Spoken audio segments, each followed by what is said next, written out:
Hello guys, musta ang buhay-buhay? So, ano nang ganun? So, kung may saddlebag kayong ganito, tapos nakalimutan yung password, then, syempre, wag nyong ilalak kasi medyo mahirap tanggalin pag ano. So, first, para mag-reset, tanggalin nyo to. Makita ba? Yan yung box na yan. So, ginamitan ko siya ng gunting. Ito. So, ngayon, ito yung makikita nyo.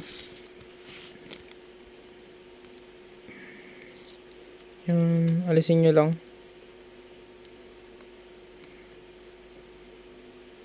Kuti-kutin nyo. Kasi makikita nyo dito na ito, yun o. Para siyang susi. Kita ba? Yan o, yung medyo yung nagpaganon, yung parang yung pagganon ng susi. Kaya meron ka dito to. Yan o, pagpasukan. Kaya kung anong gusto nyo number. So, lagay nyo na lang ng ganito, pagkalagay nyo. Yung bakal sa taas. Then, kayo na bahala. Siya mag-lock. So, lagay na natin to. So, ano nyo lang yung sa taas dito. Dapat nasa taas to.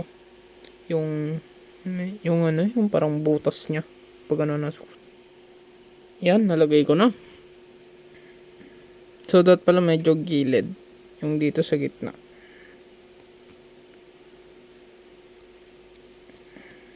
Yan. Then, sunod nyo ay yung kahit ano ata dito. Kasi pares lang.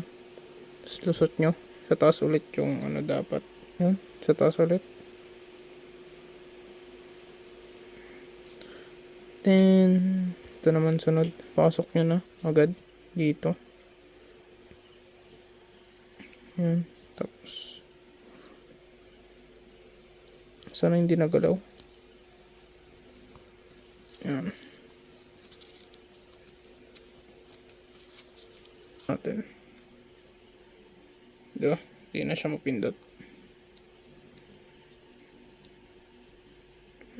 Yan. Ganun lang. So, ganito lang ulit. Siyempre, pagkalagay. So, makikita nyo naman dito banda, yung kinakalawang sa yung kinakalawang dito sa taas. So, ganyan siya, di ba? So, pag ganyan yung lagay. Kung ganyan, ganyan natin. Baliktad natin. Diba? Ganyan siya. Login na natin. Ano yung password? Tapos, push lang ulit natin. Ano? Ibahin na natin. Yan lang.